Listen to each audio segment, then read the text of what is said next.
Hello and welcome to Business Angola from this spectacular grotto on the Atlantic Ocean. Believe it or not, we're on the edge of a vast desert. The Namib region stretches 2,000 kilometers across 3 countries, and we're here to explore the potential for tourists and investors alike. Let's go. Above the grotto is an ecotourism lodge called Praia do Soba, meaning Beach of the Chief, with jaw-dropping views of sandstone cliffs carved by nature, and individual huts beautifully decorated, with plans to build more by a family that decided to invest here.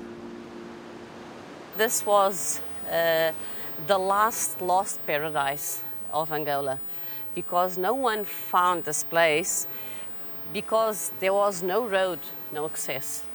And my crocodile Dundee, my father, the Angolan crocodile Dundee, arrived here, he made a road, and he found this amazing place. And he rolled his truck. Yes, the Jeep. It came all down. It was so steep. Yes. Now, and you plan on expanding, investing here. What do you plan to do? We want to make a bigger restaurant, a conference room, more rooms, and we want to make a glamping to have all kind of people here. We don't want fancy camping. Right? It's a glamping. Yeah. It's the new fancy name. Hard to leave, but look what's next. We hit the desert dunes driving along the corridor of the tides and see why the Namib region means vast place in the local language. This desert runs all the way from Yona National Park in Angola through Namibia to South Africa's Kalahari Desert, more than 80,000 square kilometers. Before we turn inland, we check out the port of Namib, where the Japanese company Toyota plans to spend about €500 million to double the size of the port, connected to the region by rail, while adding facilities for locals and for visitors. We spoke with the head of Toyota in Angola about it. How can this port be a driver for tourism in this region?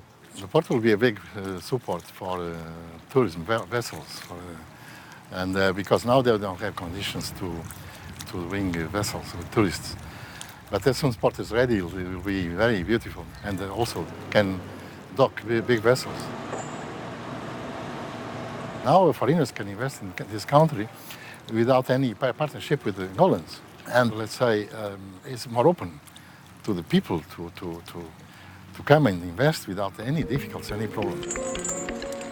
Granite blocks loading on ships show the economy here goes well beyond tourism. And as we head into the hinterland, we see where they came from.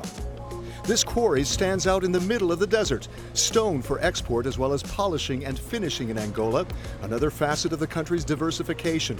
Namib province also has gold, copper, manganese, chromium, tin, and marble.